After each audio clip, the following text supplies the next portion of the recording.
Let me begin by reporting on the status of our considerations for the exhibition. First, let me report on our current progress. Last November, the Expo Association was established, and discussions have begun with the aim of acquiring certification from the BIE. We are also doing research for the basic plan for the exhibition prior to issuing the invitations for participation and beginning the site preparations.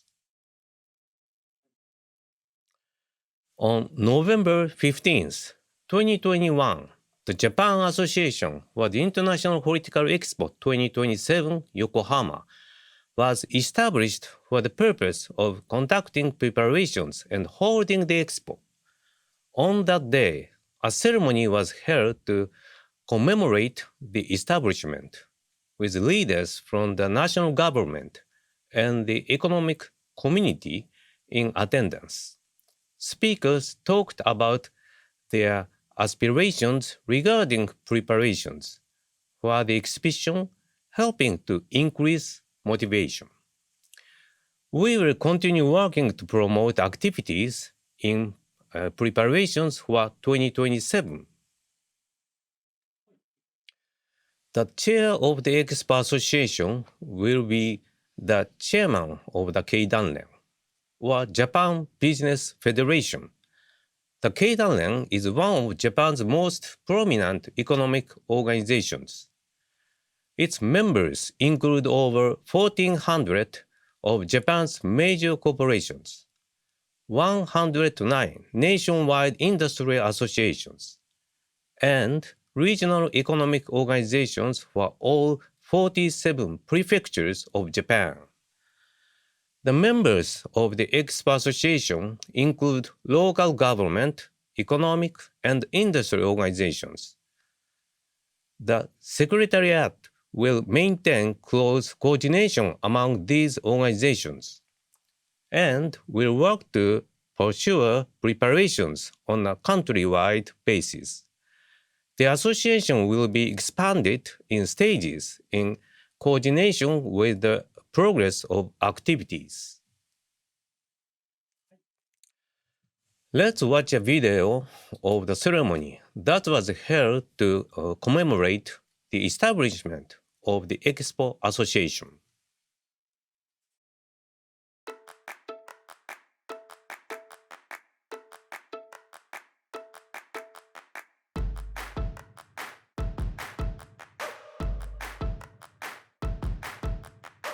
世界の明るい未来を目指す力の源として重要な役割を果たすことを期待しております。自然と共生した豊かな都市像を世界に向けて発信していく所存でございます。全世界から注目される博覧会となりますことを期待をいたしております。世界に向けて発信する場として我々も国そして横浜市と一体となって頑張っていきたいと思いますので、今後ともどうぞご支援のほどよろしくお願いいたします。グリーンインフラ、スマートシティ、ゆとりとにぎわいのあるまちづくりの取り組みをより一層加速させていきたいと考えております。国際園芸博覧会が横浜市において開催されることは極めて意義深いものであります。撮影終わった方はその2つ無事間にお上げていただきますようお願いいたします。ありがとうございます。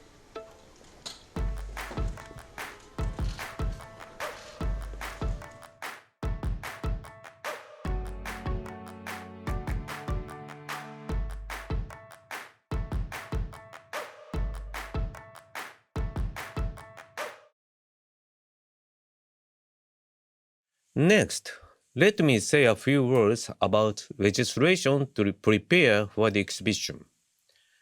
In February, the Cabinet approved a bill to discern the steps needed for the smooth preparations and operation of the exhibition, including the establishment of a system for appointing the entity that will serve as Expo organizer. The bill is expected to be debated in the Diet.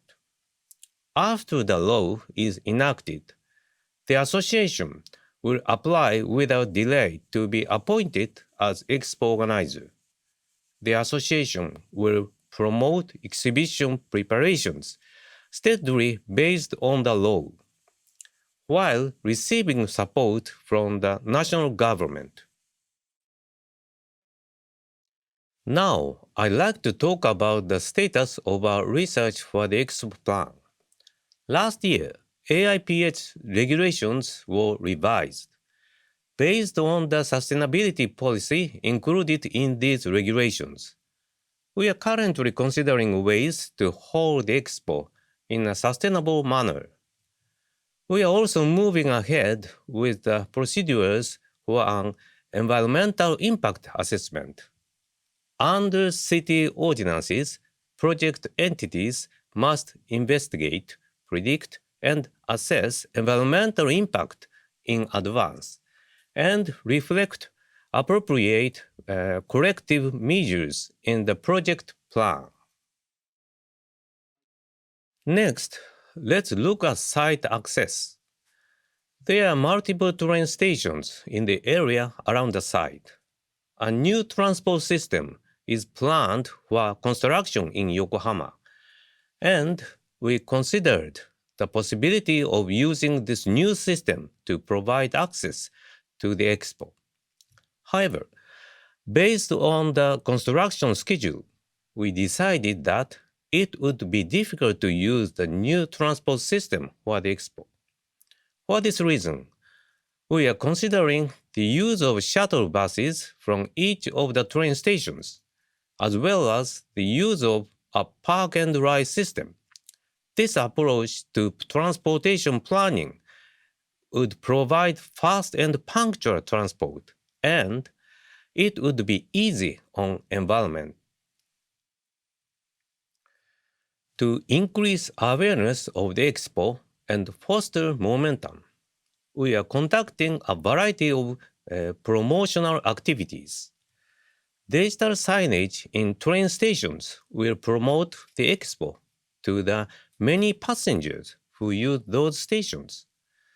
We also projected the Expo logo onto the Cosmo World Ferries wheel, one of Yokohama's most prominent landmarks, at the end of last year. Beverages with the Expo logo are being sold in collaboration with a Japanese beverage manufacturer to increase awareness. Flower bed making events are being held in parks throughout the city in cooperation with city residents to communicate the appeal of flowers and greenery as an activity that will help to promote Expo attendance. These photos show the planting of flower beds with a mix of flower bulbs. During the Garden Necklace Yokohama event that was held in 2017, guidance was provided by Jacqueline von der Kloot, a Dutch garden designer. This began a tradition of mixed bulb planting in flower beds in Yokohama, and each year, flower beds are created in parks throughout the city with the cooperation of citizens groups. This year, Floriada 2022 will be held in Almere in the Netherlands, and we plan to unveil these flower beds at the Japan exhibit there. This is a schedule of activities aimed at fostering momentum. Currently, we are in the phase of increasing awareness of the Expo. To get as many people as possible to become aware of the upcoming Expo, we are working to use effective PR by using the Expo logo, creating the Expo mascots, and so on. We also plan to hold events in cooperation with relevant local organizations, and we are working to establish collaborations outside of venue site as well. Finally, let's talk about the schedule of upcoming activities. We are planning to receive approval from the BIE this year, and after that, we will proceed further preparations for the Expo, including inviting international participants. We look forward to seeing you at World Horticultural Exhibition Yokohama 2027. Thank you very much.